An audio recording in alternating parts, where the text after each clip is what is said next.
11 fast exponential, इसका मतलब क्या है, मतलब मुझे ए की वैल्यू अगर मेरी 3 है और एन की वैल्यू 5 है, 3 की पावर 5 क्या हो जाएगी, 243। तो हमारा आंसर 243 आ रहा है। नहीं, बेसिकली करना क्या है कि अगर मुझे 3 की पावर 5 करना होता तो मैं क्या करता, मैं एक पहले फॉर लूप चलाता, फिर आई इक्वल टू 1 से स्टार्ट करता, फिर आई लेस देन इक्वल टू 5 तक जाता, फिर आई प्लस प्लस करता, फिर यहाँ पे क्या करता मैं कोई मान लो मैंने ऊपर कोई वेरिएबल लिया है, यहाँ पे मैंने आंसर इज इक्वल टू 1 किया, तो मैं यहाँ पे क्या करता, answer is equal to answer into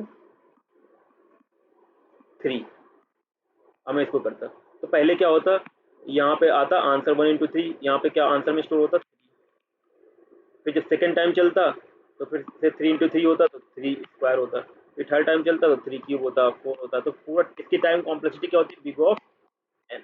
मुझे एन टाइम्स करना पड़ता, मतलब अगर मैं 3 की पावर 5 कर रहा हूँ, 3 इंटू 3 इंटू 3 इंटू 3 करना पड़ता है। लेकिन हमें क्या एक ऐसा अप्रोच यूज करना है जहाँ पे मुझे इसकी time complexity log of N में हो जाए, तो उसको हम लोग, तो उस टेक्निक को हम लोग बोलेंगे फास्ट एक्सपोनेंशियल। इसकी हेल्प से क्या करते हैं, हम इसकी time complexity big of log N में सॉल्व कर लेंगे।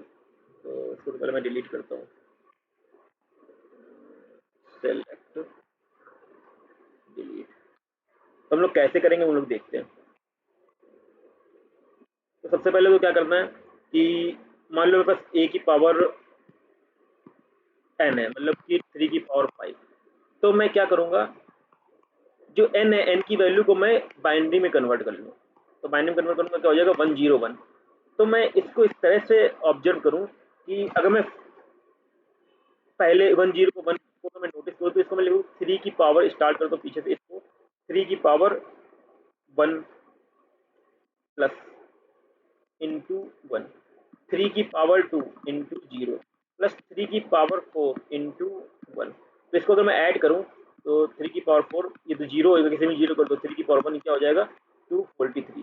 तो मैं क्या करने वाला हूँ, इस अप्रोच को यूज करने वाला हूँ। पहले मैं बाइनरी में कन्वर्ट करूंगा एन को, फिर मैं उसको क्या करूंगा, पहले 3 की पावर एन, फिर मल्टीप्लाई कर दूंगा पहले वाले इंडेक्स से, फिर 3 की पावर 2, फिर मल्टीप्लाई कर दूंगा सेकंड वाले इंडेक्स से, फिर 3 की पावर 4 मल्टीप्लाई कर दूंगा थर्ड वाले इंडेक्स से। इसको कैसे करते हैं हम लोग अभी देखते हैं। तो इसको मैं रिमूव करता हूँ। तो पहले पोजीशन पे क्या होगा, जैसे मैं फर्स्ट ऑपरेशन करूंगा, सबसे पहले तो मैं क्या करूंगा, एक आंस नाम का वेरिएबल बनाऊंगा जहाँ मैं 1 स्टोर कर दूंगा। फिर उसके बाद मुझे क्या करना है, मैं एक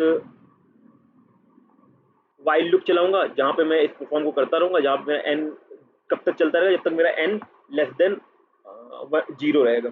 तो अगर पहली बार मैं देखूंगा तो पहली बार मेरे पास क्या होगा, आंसर इज इक्वल टू 1। ए की वैल्यू क्या होगी, ए की वैल्यू होगी 3। तो आंसर में क्या आएगा, आंसर इंटू ए, और फिर इसका क्या हो जाएगा, ए स्क्वायर। ए स्क्वायर की वैल्यू क्या होगी, 9। ये होगा मेरा फर्स्ट केस।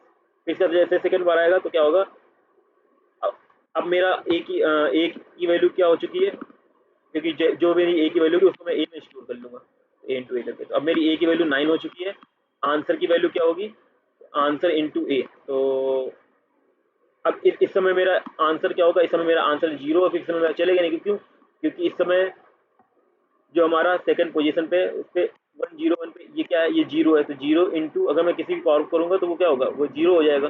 तो मैं सेकंड केस में क्या करूंगा, यहाँ पे आंसर मेरा स्टोर नहीं होगा, यहाँ पे क्या हो जाएगा, ए स्क्वायर हो जाएगा, वो ए में स्टोर हो जाएगा, तो ए स्क्वायर हो जाएगा 81। लेकिन जब थर्ड केस आएगा मेरा, तो मेरा क्या होगा, तब मेरा ये पॉइंट करेगा इस पर, तो मेरा क्या होगा 1 है, तो अब मेरा क्या होगा, आंसर प्रिंट होगा, तो answer equal to answer into है। तो आंसर में क्या था, पहले आंसर में मैंने यहाँ पे क्या स्टोर किया था, 3, तो आंसर की वैल्यू 3 होगी, और फिर यहाँ पे मैं ए की वैल्यू स्टोर करूंगा, ए की वैल्यू कितनी हो चुकी है, 81, तो 81 हो जाएगा और 243 प्रिंट हो जाएगा। तो इस तरह से हम लोग करने वाले हैं। सबसे पहले मैं ये किसके लिए काम करेगा, ये काम करेगा पहले यहाँ से मैं स्टार्ट कर रहा हूँ 1 के लिए, ये 0 के लिए, यहाँ पे आंसर स्टोर नहीं होगा, फिर ये होगा 1 के लिए। तो इस तरह से हम लोग पीछे चलना। तो यहाँ पे क्या करने वाले, सबसे पहले तो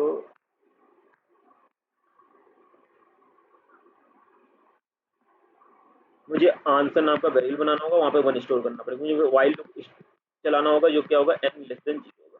तो इसका मैं क्या करूंगा, यहाँ पे कंडीशन लगाऊंगा, क्योंकि कंडीशन क्या लगाना है, क्योंकि मैं 101 है, तो जब 0 तो आंसर आए ना, तो मैं एक कंडीशन लगा दूंगा कि इफ, मतलब 0 पे मेरे को आंसर नहीं प्रिंट करना, 0 पे क्योंकि किसी को भी मल्टीप्लाई करूँ वो 0 ही होगा। तो यहाँ पे मैं कर दूंगा if n and 1 not equal to 0, तब मेरा क्या हो, answer is equal to answer into a हो जाए, ये केस करना है। तो अब मैं ये अप्लाई करके देखता हूँ। जैसे मान लो मैं मेरा पहले मेरा आंसर क्या था, 1 था। मान लेता हूँ मेरा एन अभी क्या है, 0 है, क्योंकि अभी 5 है तो ये मेरा 0 है, इससे बड़ा है, अंदर आया एन एंड 1। तो 1 0 1 में अगर मैं एंड करूँगा तो 0 तो क्या आ जाएगा, 1 1 1। तो यहाँ पे क्या आ रहा है, N and 1 not equal to 0। हाँ सही है, नॉट इक्वल टू 0 क्योंकि 1 आ गया यहाँ पे, तो अंदर चला जाएगा। तो आंसर में क्या स्टोर हो जाएगा, आंसर इंटू ए। तो आंसर में भी 1 था, ए की वैल्यू क्या है, ए की वैल्यू है 3। तो यहाँ पे क्या स्टोर हो जाएगा, 3। अब इसके बाद जैसे इस खत्म होगा उसके बाद बाहर जाएगा, मैं क्या कर दूंगा, ए में ए इंटू ए स्टोर कर दूंगा, क्योंकि इसके बाद मुझे क्या करना है, पहले ए की पावर 1 होगी, फिर ए की पावर 2 होगी, फिर ए की पावर 4 होगी, तो ए इंटू ए में ए स्टोर हो जाएगा। फिर उसके बाद मैं क्या करूँगा, N is equal to N right shift 1। लेकिन मुझे डिक्रीज वो भी करना पड़ेगा, क्योंकि अब मैं जब यहाँ इसको चेक कर चुका हूँ तो मुझे अब इसको चेक करने जाना पड़ेगा। इसको चेक करने के जाने के लिए मैं क्या करूँगा, एन लेफ्ट राइट शिफ्ट 1। तो अब 1 0 1 का लिखूंगा तो क्या, अब सिर्फ यही बचा, 1 0 बचा। फिर से ये जाएगा वाइल लूप में, तो ये वहाँ बड़ा है। अब ये यहाँ पे ये 0 नहीं होगा, क्योंकि इसका मैं अगर एंड निकालूंगा तो ये 0 आ जाएगा। तो इस केस में मुझे आंसर नहीं करना। वही मैंने वहाँ पे पहले बताया था कि सेकंड केस में आंसर नहीं स्टोर होगा, क्यों, क्योंकि सेकंड केस में 0 आ रहा है। तो मैंने एक कंडीशन लगाया कि अगर 0 आ रहा तो फिर आंसर नहीं स्टोर करना। लेकिन ए में क्या हो जाएगा, ए में पहले क्या था, 3 था, मतलब ए में पहले क्या था, 9 था, क्योंकि 3 तो 3 पहले कर चुके थे।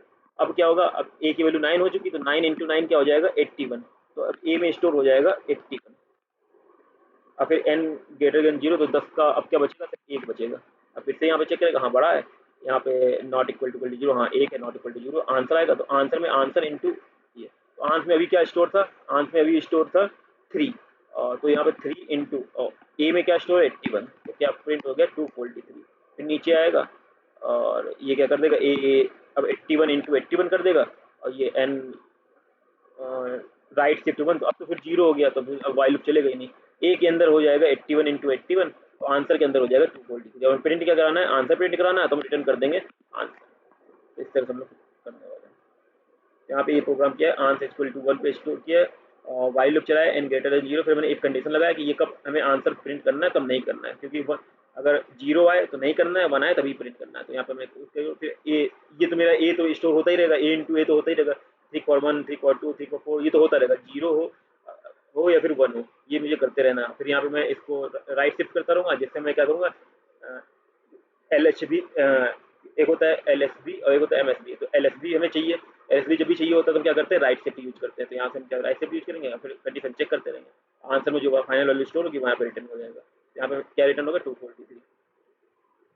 तो यहाँ पे मैंने क्या किया, यहाँ पे ना तो मुझे कोई फॉर लूप चलाया, यहाँ पे क्या कर रहा हूँ मैं, यहाँ पे वाइल लूप चलाया, और मैं उसके जस्ट अगर मैं यहाँ पे देखूंगा तो मैंने 3 टाइम में मैंने इसका क्या कर लिया, आउटपुट निकाल लिया 3 टाइम्स में। यही अगर मैं